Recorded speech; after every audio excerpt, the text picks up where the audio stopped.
Baik. Bisa kita mulai ya. Assalamualaikum warahmatullahi wabarakatuh. Waalaikumsalam.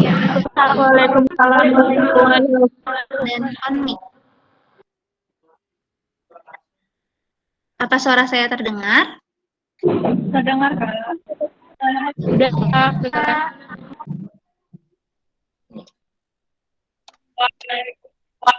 Terdengar ya. Oke. Sebelum kita mulai pelajaran, kalian baru masuk kan ya? Kita baca doa dulu ya. Tolong dipimpin siapa yang biasa mimpin doa, dipimpin berdoa dulu. Yang laki-laki, tolong ya. Salah satu untuk mimpin doa. Apa ada laki-lakinya di sini?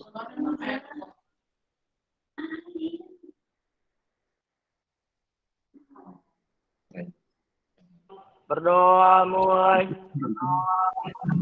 Ya, suara.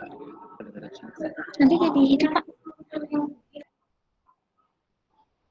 Berdoa selesai, beri salam. Assalamualaikum warahmatullahi wabarakatuh. Iya, waalaikumsalam warahmatullahi wabarakatuh. Apa kabar semuanya? Baik. Alhamdulillah. Udah siap ya kita mulai pembelajaran hari ini? Siap, Bu. Oke, tapi sebelum kita mulai pelajaran, kita absen dulu ya. Berarti ini adalah kelas 12 IPS 1 yang kelas kedua. Mulainya dari absen 19, betul?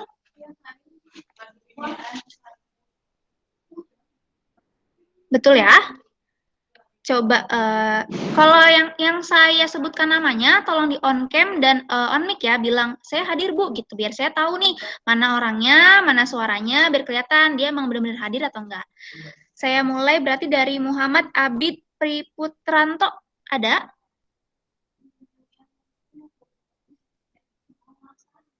Yang mana orangnya?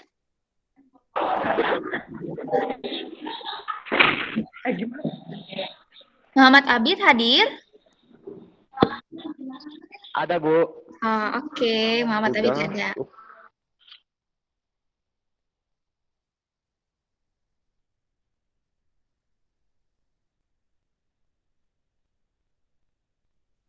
Nadia Rahmawati ada? Hadir, Bu. Oke. Radityo Ananta. Saya Bu hadir. Oke. Rai Difta.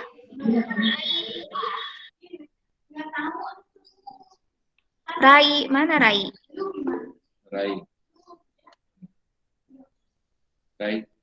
Rai hadir, mana suaranya ya? Rai.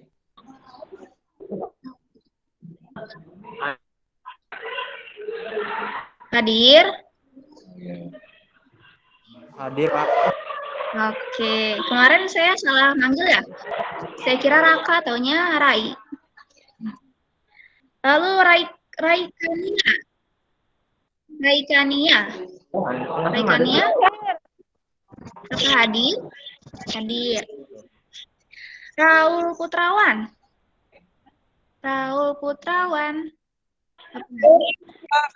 Bu. Kemana? Raul Putrawan kemana? Tadi, Bu. Oh, izin. Reno. Mana Reno?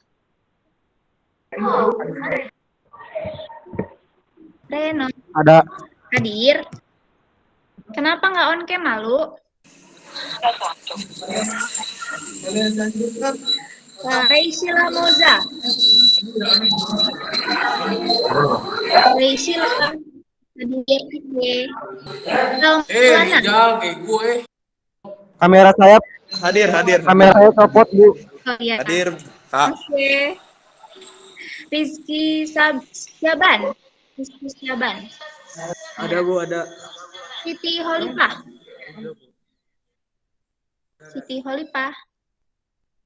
Hadir. Oke. Hadir, Bu. Nadia Tulhasana. Siti Nadia Tulhasana. Yanti Sadia. Hadir. Hadir. Firda. Hadir. Wahyu Juwita. Hadir, Bu. Wirangga Yudhistira. Wirangga. Hadir, Bu. Shena.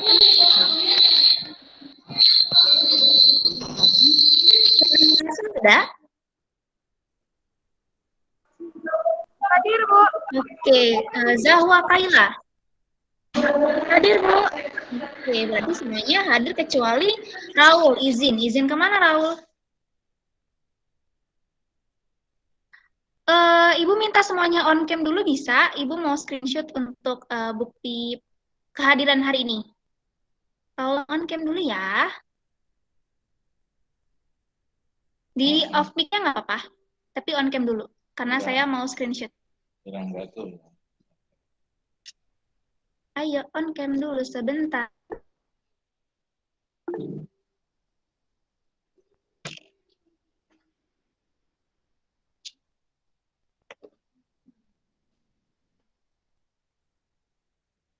Saya mau screenshot ya.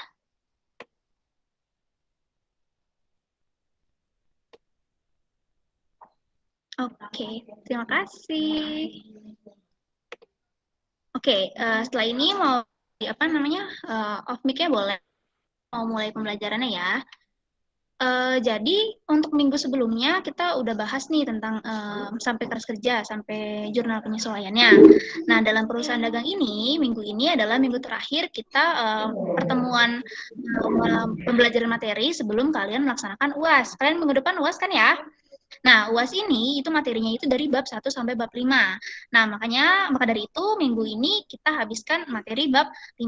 Tapi untuk hari ini Ibu akan membahas mengenai tentang HPP, harga pokok penjualan, yang mana itu merupakan salah satu materi yang akan keluar nih dalam UAS kalian. Jadi Ibu harap kalian hari ini akan memperhatikan materi yang Ibu berikan dengan baik ya, karena akan keluar nih soalnya di UAS nanti minggu depan.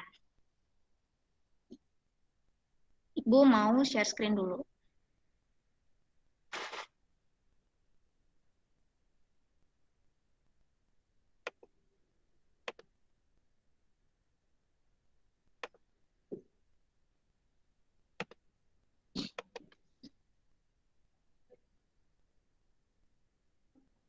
Apa sudah terlihat? Belum ya? Apa sudah terlihat? Tolong yang udah terlihat, jawab terlihat. Yang belum, jawab belum. Sudah, Bu, sudah. Oke. Nah, Belum kan? belum. Oke, seperti yang kalian baca ya, jadi materi pada hari ini kita akan membahas tentang bab 5, tahapan pelaporan akuntansi pada perusahaan dagang, yaitu intinya tentang mengenai harga pokok penjualan.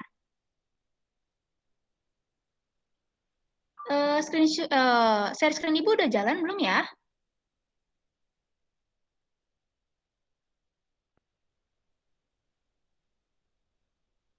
Sekarang Ibu mau menampilkan tujuan pembelajaran, apa sudah terlihat? Sudah. Sudah ya, tujuan pembelajaran ya. Jadi sebelum kita mulai pembelajaran, kita harus tahu nih tujuan pembelajaran itu untuk apa pembelajaran hari ini. Jadi yang pertama itu saya berharap kalian nanti mampu menjelaskan pengertian dari harga pokok penjualan. Lalu yang kedua, saya juga berharap kalian mampu menganalisis metode perhitungan harga pokok penjualan. Dan yang terakhir, saya berharap kalian dapat menyajikan metode perhitungan harga pokok penjualan dan memasukkannya pada laporan laba rugi. Lalu, apa jalan PPT Ibu? Bu, kita belum ada tujuan pembelajarannya. Baru masih ada ada ya? Iya, belum. Masih di cover ya? Iya. Saya sebentar ya, saya ulangi.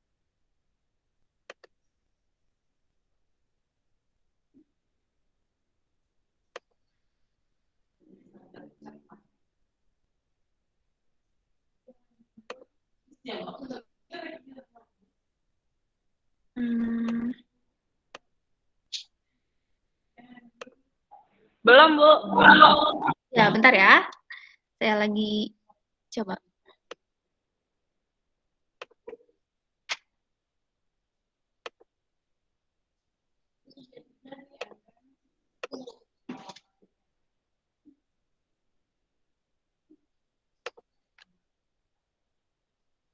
Apa sudah terlihat sekarang?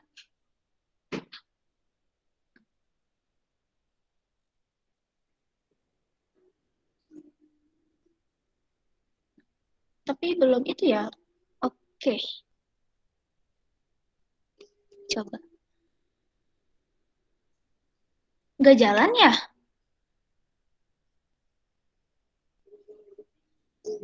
Iya, saya udah kesini, Pak. Kenapa nggak jalan ya? Aduh, coba sebentar.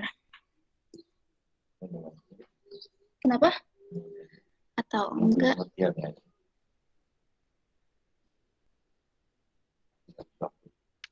Iya, Pak.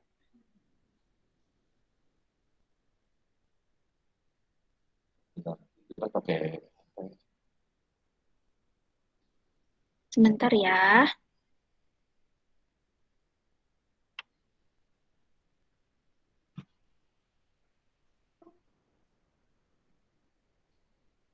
Nah, di sini ada harga pokok penjualan. Nah, apa sih harga pokok penjualan itu? Jadi, harga pokok penjualan atau biasa kita dengar dengan HPP. HPP itu merupakan seluruh biaya yang dikeluarkan oleh perusahaan untuk memperoleh barang yang dijual atau harga perolehan dari barang yang dijual. Nah, biaya yang termasuk dalam HPP ini adalah biaya yang berkaitan langsung dengan perolehan atau pembelian barang atau produk yang akan dijual. Dan biasanya itu terkait dengan akun-akun penjualan, pembelian, kayak gitu ya. Dan tujuan dibuatnya HPP ini itu untuk mengetahui besarnya biaya yang akan dikeluarkan dalam produksi barang dan jasa.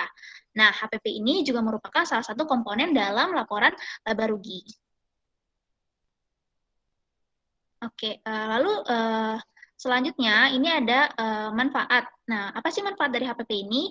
Manfaatnya itu ada 3. Yang pertama, kita dapat menghitung laba rugi. Lalu yang kedua, sebagai alat bantu menentukan realisasi biaya produksi. Dan yang ketiga, sebagai penentu harga jual barang. Lalu ada komponen HPP itu ada apa aja sih? Yang pertama ada persediaan barang dagang awal, yang kedua pembelian bersih, dan yang ketiga persediaan barang dagang akhir. Ini perlu diingat ya, karena ketiga komponen ini merupakan rumus HPP-nya, yang mana rumus dari HPP itu sendiri adalah persediaan barang dagang awal ditambah pembelian bersih dikurangi persediaan barang dagang akhir. Ini harus kalian ingat ya, karena nanti ada di soal UAS. Lalu gimana sih Bu implementasinya? Contoh soalnya seperti apa? Kita masuk ke contoh soal perhitungan RPP. Nah, contoh soal yang pertama, perhitungan HPP ini itu bisa bersumber dari neraca saldo atau neraca saldo yang disesuaikan. Nanti kita bahas satu-satu ya. Pertama, kita akan membahas sumbernya dari neraca saldo dulu.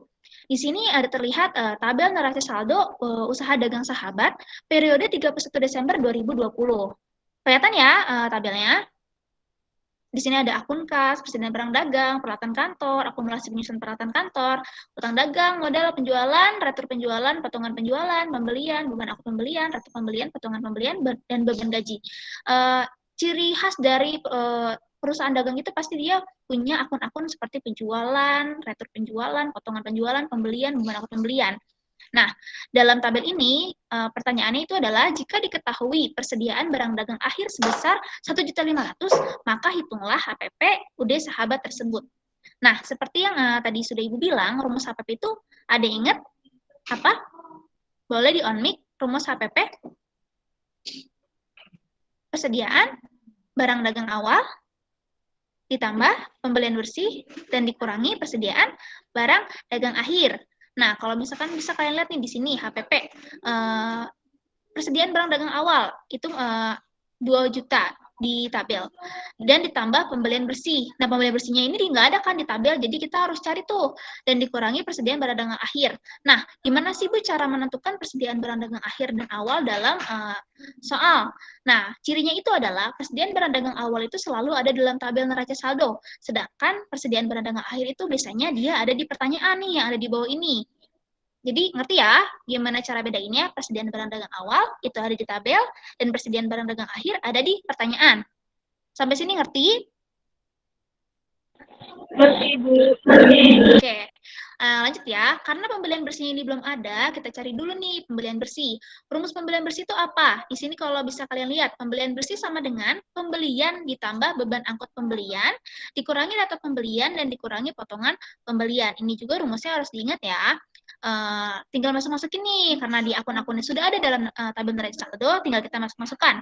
Pembelian dalam tabel neraca saldo sebesar 3 juta, ditambah beban angkut pembeliannya itu sebesar 200.000, dikurangi daftar pembeliannya sebesar 300.000, dan dikurangi potongan pembeliannya sebesar 500.000, sama dengan 2.400.000. Kalau misalkan pembelian bersihnya udah ada, tinggal kita masukkan ke rumus HPP awal.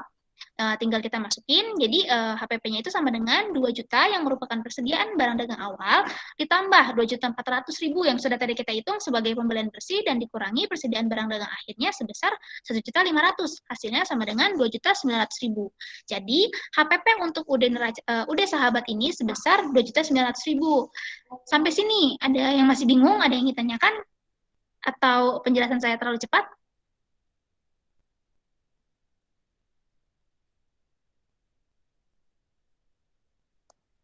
Udah ngerti ya?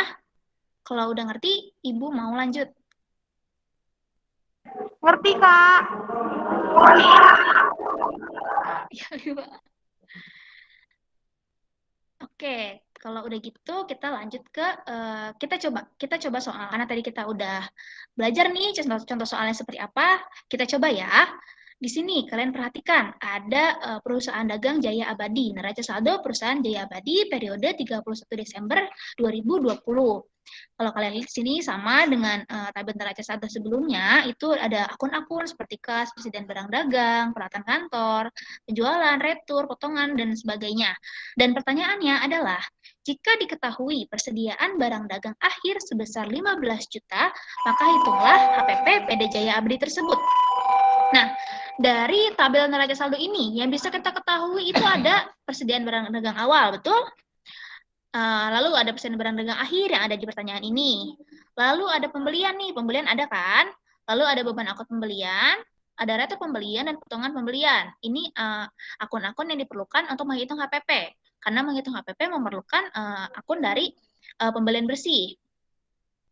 Lalu selanjutnya, kalau misalkan udah diketahui nih, kita tadi lihat tabel hasil dari yang kita ketahui itu akun-akunnya adalah persediaan barang dagang awal 20 juta, lalu persediaan barang dagang akhir sebesar 15 juta, pembelian 8 juta, beban angkut pembelian sebesar 300.000, retur pembelian sebesar 500.000, dan potongan pembelian sebesar 700.000. Ini merupakan saldo-saldo yang dapat kita ketahui nih dari neraca saldo yang ada di slide sebelumnya. Tinggal kita masukin nih, karena kita mencari HPP, maka kita memerlukan rumus persediaan barang dagang awal, ditambah pembelian bersih, dan dikurangi persediaan barang dagang akhir. Sama seperti contoh sebelumnya, karena pembelian bersih ini belum ada dalam tabel neraca saldo tersebut, maka harus kita cari dulu. Pembelian bersih, kita masukkan lagi rumusnya, seperti yang sebelumnya saya jelaskan. Pembelian bersih, rumusnya itu adalah pembelian, ditambah beban angkut pembelian, dikurangi retur pembelian, dan dikurangi potongan pembelian. Lalu, pembelian bersih. Kita tinggal masuk-masukkan angka-angka yang ada di sebelumnya, yaitu pembelian sebesar 8 juta, ditambah beban angkut pembeliannya sebesar 300.000, dikurangi retur pembeliannya sebesar 500.000, dan dikurangi potongan pembeliannya sebesar 700.000. Maka jumlahnya itu ada 7.100.000. Kalau udah diketahui pembelian bersihnya, maka tinggal kita masukkan aja nih ke rumus HPP. Rumus HPP tadi persediaan barang dagang awal ditambah pembelian bersih dan dikurangi persediaan barang dagang akhir. Tadi persediaan barang dagang awalnya itu sebesar 20 juta. Persediaan barang dagang akhirnya sebesar 15 juta. Tinggal kita masukin nih, maka HPP-nya itu adalah 20 juta ditambah 7.100.000 dikurangi 15 juta sama dengan 12.100.000. Sampai di sini ada yang masih belum paham? Apa ngerti? Paham, Bu. Boleh? Paham, Bu. Nanti bisa ngerjain ya. Rumusnya gampang kan? Apa tadi rumus HPP? Coba yang masih ingat. Boleh di on mic. Persediaan barang dagang awal Takut banget lah.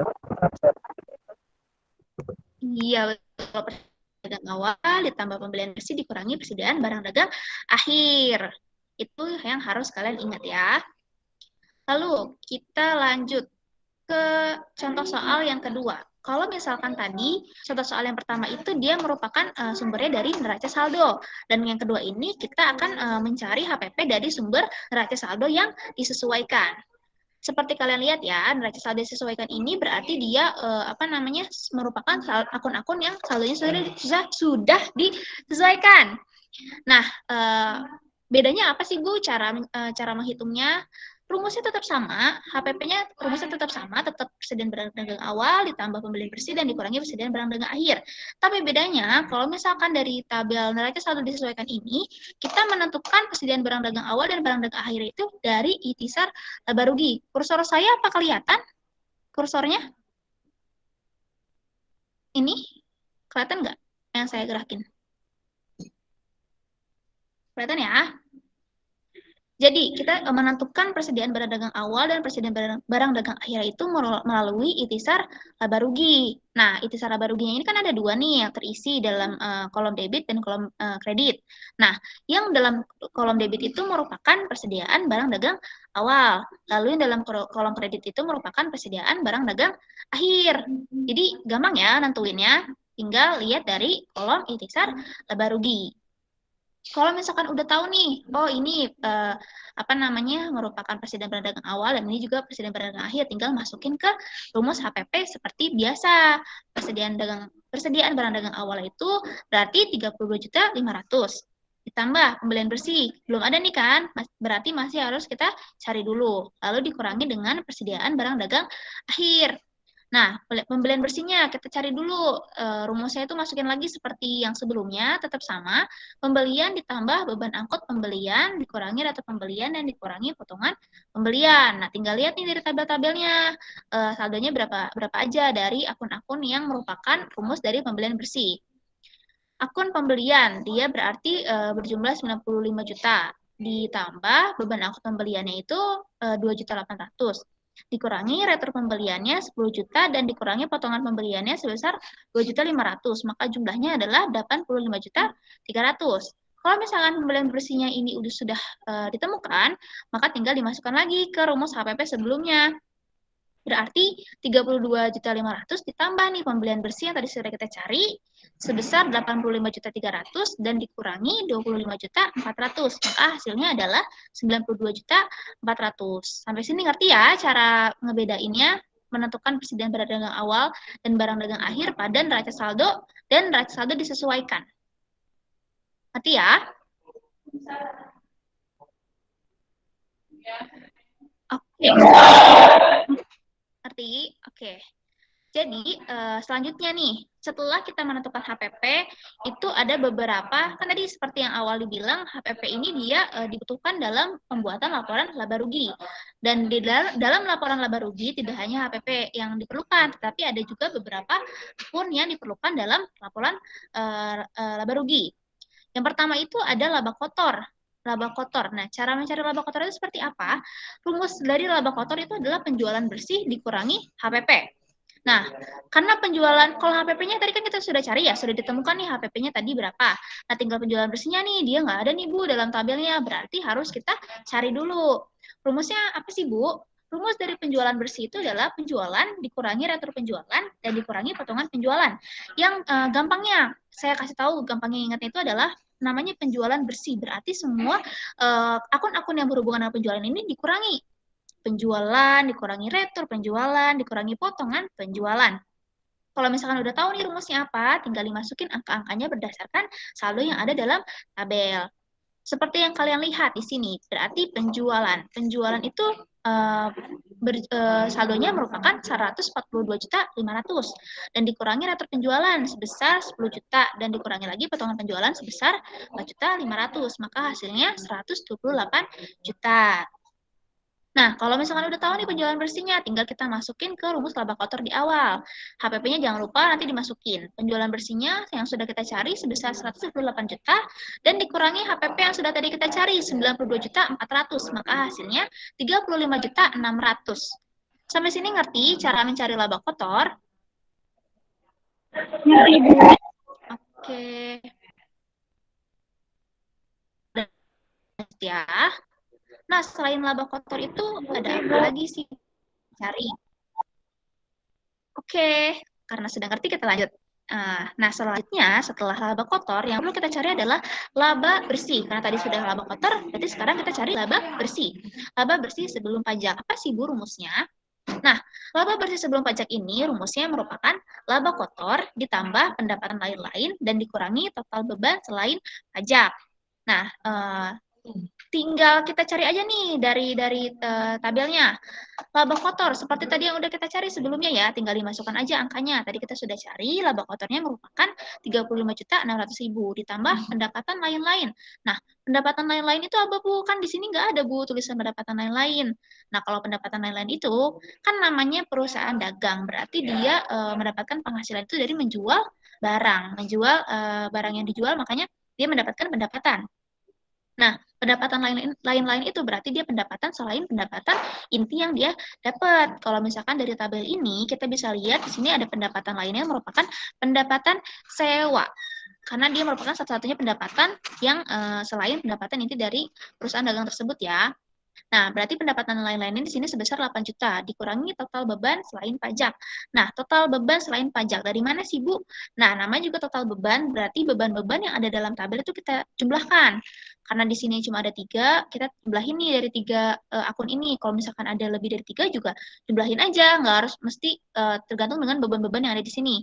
Semuanya beban yang ada dalam tabel itu dijumlahkan, baru dia dinamakan total beban selain pajak. Nah, di sini berarti ada beban gaji, ada beban penyusutan gedung, dan ada beban perlengkapan kantor. Nah, beban gaji 3.500.000, tinggal ditambahin beban penyusunan gedungnya 3.500.000 jadi 7 juta, ditambah lagi beban perlengkapan kantor sebesar 1.700.000, berarti jadi 8.700.000. Kalau semuanya udah ditemukan, kita masukin lagi ke rumus. Tadi laba kotornya sudah dicari 35.600.000, ditambah pendapatan lain-lainnya 8 juta dan dikurangi 8.700.000. Maka sama dengan hasilnya 34.900.000. Cara laba bersihnya apa masih ada yang mau ditanyakan? Apa sudah ngerti semuanya? Ngerti, Bu. Cari lagi. Karena sudah mengerti, kita lanjutkan ya. Nah, setelah kita mempelajari semuanya, maka ini nih saya bisa rangkum ada rumus-rumus penting yang emang harus kalian hafalkan untuk materi HPP ini. Rumus-rumus yang penting itu adalah ada rumus HPP, rumus pembelian bersih, rumus laba kotor, rumus penjualan bersih, dan rumus dari laba bersih sebelum pajak. Maka dari itu, untuk agar kalian mudah mengerjakan tugas nanti, ini jangan lupa dihafalkan rumus-rumusnya ya. Terus, minggu lalu saya tanya, UTS-nya gimana? Katanya ada yang bilang, susah, susahnya di mana? Katanya ada yang bilang, soalnya latihannya kan dalam bentuk tabel, Bu. Tapi gimana kalau misalkan soalnya nggak ada tabelnya, gitu. Nah, ini saya kasih contoh nih. Sekarang untuk contoh dari soal UAS. Misalkan soal UASnya dia nggak ada tabel. Tapi biasanya, kalau misalkan soal itu nggak ada tabel, dia pasti ada akun-akun yang memang sudah diketahui sebelumnya. Jadi udah dia tidak berbentuk tabel tapi langsung berbentuk angka. Sebenarnya kalau kalian udah hafal rumusnya itu gampang aja ngerjainnya. Kayak misalkan ya, kita baca di sini. Contoh soal. Jika diketahui data penjualan sebesar 200 juta dan harga pokok penjualan sebesar 150 juta, maka laba kotor yang diperoleh perusahaan itu adalah, nah kan ditanya nih laba kotornya berapa? Tinggal kita ingat tuh rumus laba kotor. Rumusnya itu adalah penjualan bersih dikurangi HPP. Karena di sini penjualan bersihnya sudah diketahui, HPP-nya sudah diketahui, berarti tinggal dikurangi aja 200 juta dikurangi 150 juta, maka laba kotornya adalah 50 juta. Gitu. Ngerti gak? Ngerti. Jadi nanti kalau misalkan ada soal di UAS, nggak ada tabelnya, jangan pusing lagi ya. Coba diteliti lagi di dalamnya ada akun-akun apa aja nih yang diketahui, lalu dimasukkan dengan pertanyaannya, dia nanyain apa sih? Tinggal kita ingat nih rumusnya apa, tinggal masukin deh angka dari situ. Gitu, jangan pusing kalau misalkan ada pertanyaan tentang, tapi dia nggak tabelnya gitu ya. Oke? Nah, Untuk materi hari ini intinya itu hanya tentang HPP karena untuk soal minggu depan itu sampai bab 5 dan karena waktunya terbatas juga Ibu tidak mungkin menjelaskan sampai beres di Jimit ini. Jadi untuk sisa materi yang belum saya jelaskan akan saya berikan di GCR secara bertahap ya supaya kalian gak pusing nih langsung dikasih materi banyak gitu. Nanti saya kasih secara bertahap dalam GCR, kalian bisa pelajari itu sebelum kalian UAS karena nanti UAS memang sampai bab 5, bab 1 sampai bab 5. Oke, ngerti ya? Ngerti, Bu. Ngerti, Bu. Oke. Terus Ibu mau nanya nih, kemarin ada yang usul. Oke. Ngerti ya semuanya ya? Kemarin ada yang usul nih sama Ibu, Bu saya mau itu dong mau nanya, emang kita nggak ada kisi-kisi ya gitu. Terus saya bilang, emang kalian perlu kisi-kisi gitu. Dia bilang saya mau, nanti saya tanya dulu deh sama yang lain. Kalau emang mayoritas mau, baru saya bikinin. Terus kalau guru lain emang dikasih kisi-kisi juga? Gimana? Dikasih, Bu. Dikasih? Bu. Oh, berarti kalian mau dikasih juga? Mau dibuatkan juga?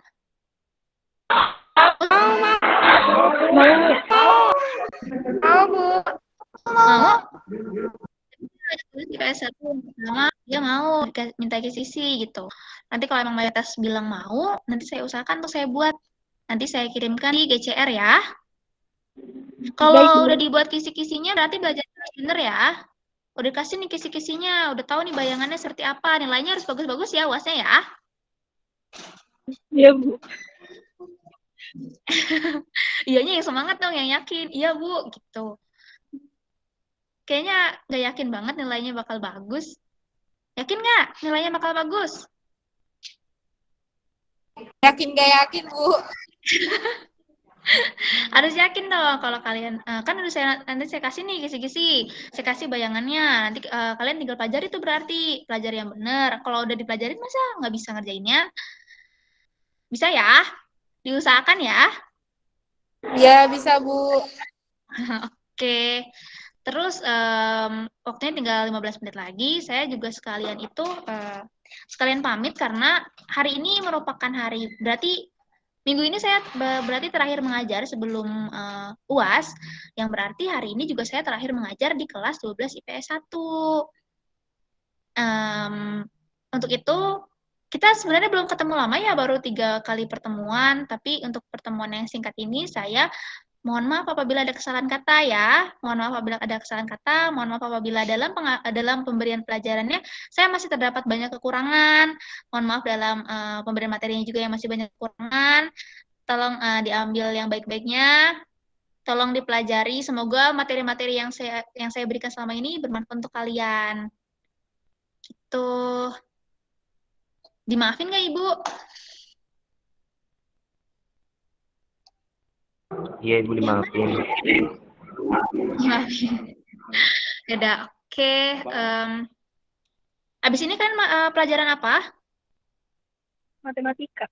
Matematika, Bu. Oh, matematika. Oke. Mau dikasih tugas? Nggak mau? Coba dilihat. Mau tugas tambahan? Sambil nunggu waktu? Apa udah? Gimana? Nggak usah, Kak. Nggak apa-apa. Oke. Oke, Iya. berarti karena Iya. waktu juga tinggal 3 menit lagi, nggak apa-apa, materi juga sudah saya jelaskan. Untuk minggu depan juga sudah saya jelaskan sistematisnya seperti apa. Maka dari itu saya tutup ya, tapi sebelumnya juga saya ingin mengucapkan banyak terima kasih kepada Bapak Adi Pratama selaku dosen Fakultas Ekonomi yang merupakan dosen pembimbing saya.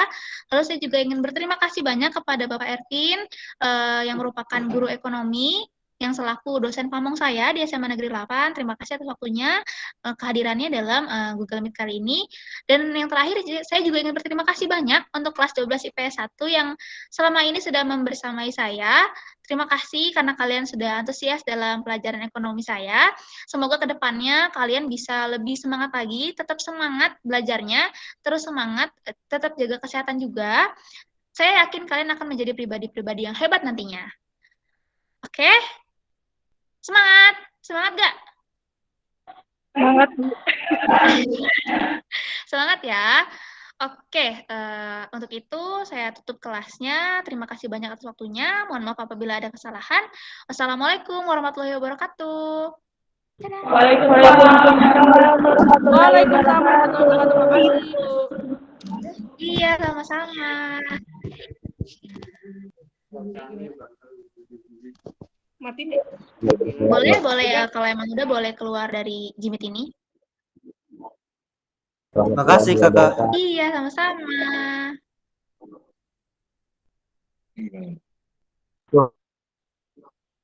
Ini mana nih? Bentar, Pak.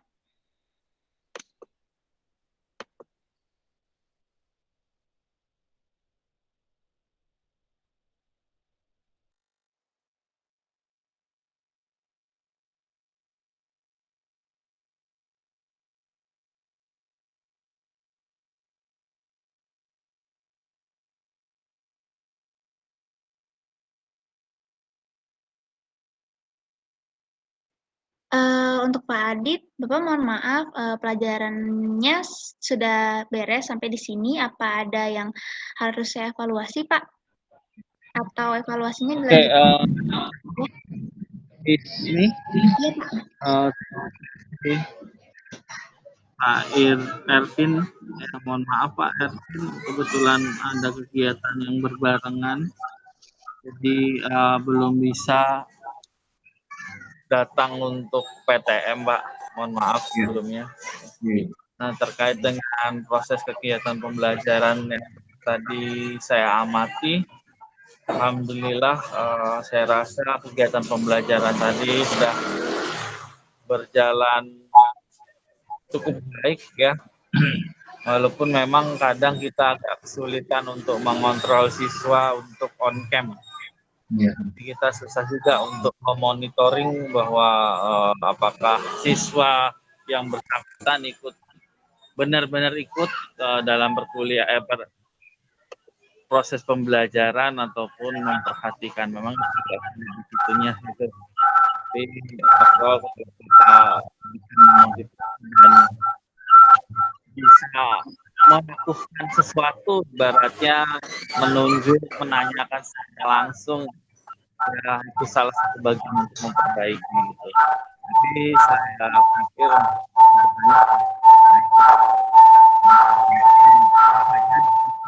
dari saya rasa sudah cukup baik. Nanti tinggal saya memperhatikan tentang perangkat pembelajaran yang sudah diserahkan ke saya. Mungkin itu saja isi. Baik, Pak Adit, terima kasih banyak Pak waktunya untuk menyempatkan hadir dalam pembelajaran saya. Untuk ujiannya saya mengajukan hari Jumat, Pak. Apa bisa?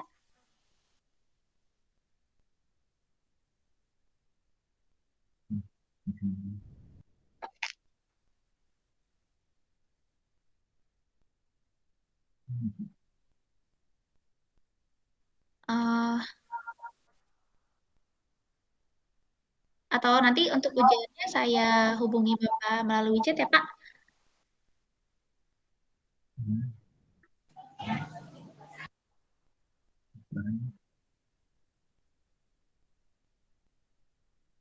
Iya.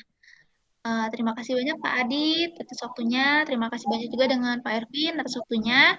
Untuk Google Meet-nya akan saya sudahi sampai saat ini. Terima kasih atas waktunya. Mohon maaf apabila ada kesalahan. Wassalamualaikum warahmatullahi wabarakatuh.